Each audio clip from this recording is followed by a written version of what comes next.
What's going on, YouTube? It's been a while, but I'm back and I got another knife review, and I brought you a good one. Today I got a AD15, and not the Cold Steel, no, the Demko AD15. I bought this knife at Blade Show 2019 back in June. I've carried it on and off since I bought it, and up until about last week. I hadn't really carried it any since the first month I bought it. But I've kind of fallen back in love with this knife. It's sweet and feel compelled to make a video about it. First, let's talk about the size. This is a big knife. The length, it's about average for what kind of knife it is. Considered kind of a hard use knife. But this is a super thick knife. If I believe the handle thickness is right at 5/8. That's excluding the pocket clip. And the blade thickness is 0.185, which is super thick. It is a chunk. It's 6-something ounces. I believe it is like 6'6", which is, it's a pretty chunky knife. Width-wise, it's not too wide. This actually feels really nice in the pocket. Carries really nicely. Here's a little size comparison I'll throw out here. Here's something most people know the sizes on. There's a large Sabenza 21 and a Spyderco Paramilitary 2. So you can see it's fairly close in size. Not anywhere near the same size in thickness. And then here's a comparison with the Spyderco. A little bit thicker than the Spyderco. Even the blade thickness is thicker. And then here's length. But for what this is, I don't consider this huge. It is overbuilt, but it's a perfectly capable knife. As thick as this blade stock is, it slices superbly. I love it. I haven't had this thing wedge in anything I've cut. I could try it on an apple, but I don't eat enough apples to try it, but I love it. It's an awesome knife. And this is kind of a muddy area. What you consider this knife? Is it a mid-tech? Is it a custom? Low volume production? It's kind of a mix of all three. From what I believe, Andrew Demko subs out the blade grinding, but him and his brother John do the rest of this in shop. I can tell you, they're producing some great stuff. By the way, this is the 2019 version with the new hardware that's tumbled. See Demko knives, and then Wampum, PA, which is where they're from.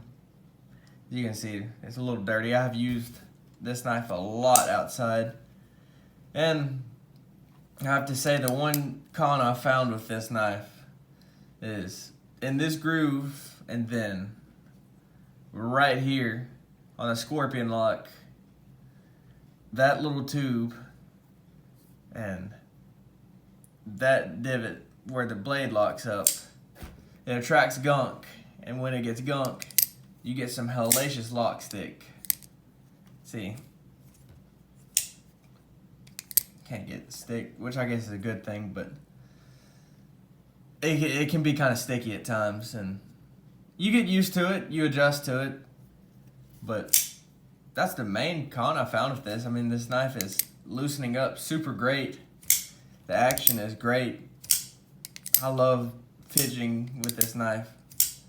I will fidget with it all day if I carry it. Just fluid.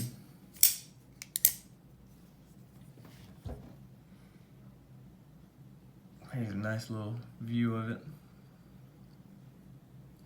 Thumb stud is put in with a bit, which I find is odd. I don't really recall seeing that before.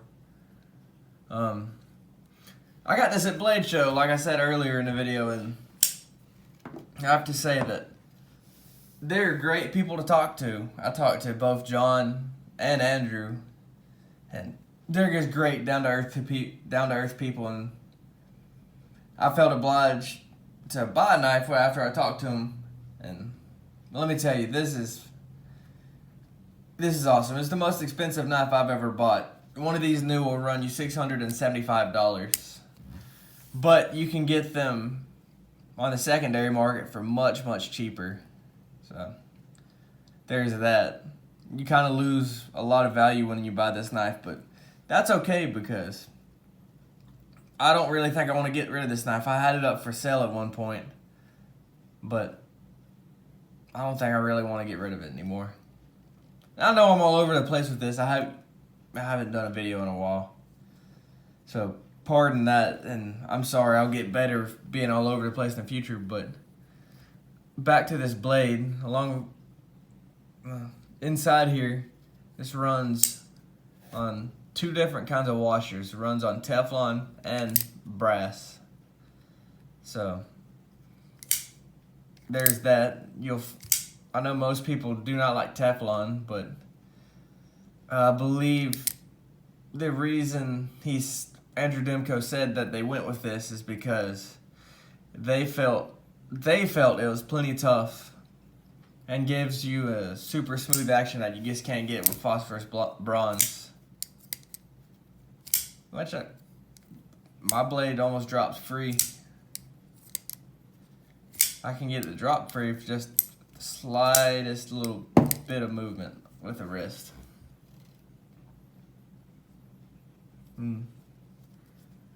Let me talk about Scorpion Lock for a minute. So this is just a very fancy back lock. All it is when you open up the knife, there's a spring back here that holds what they call the yoke. And when you close the knife, open the knife, it locks into place. It's grip enhanced, so there's less of a chance of you opening or closing the knife accidentally when you're gripping it.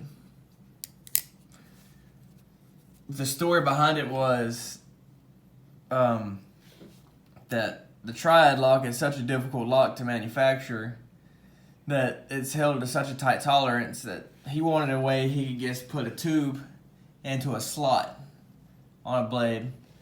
And you can find this interview on YouTube, get it better from him, but he had the idea come to him in his head the night before a show, and when he got home the next day, he started making prototypes, and here we are today with this. This knife's been made in several different steels. This one's in 20 CV, but it's also been offered in S35 VN, which is what the cold steel production version is offered in. I've heard of this being offered in AEBL, I think, and then CTS XHP, which are all great steels, but I feel like 20 CV is probably the best one, and I love it. I've used it a lot, and it stays sharp for a long time. It's all around a great knife, and I don't think I want to get rid of it. It's a great heavy-duty knife that will suit you for your lifetime and probably your children's and their children's. And thank you for watching my video. Thank you.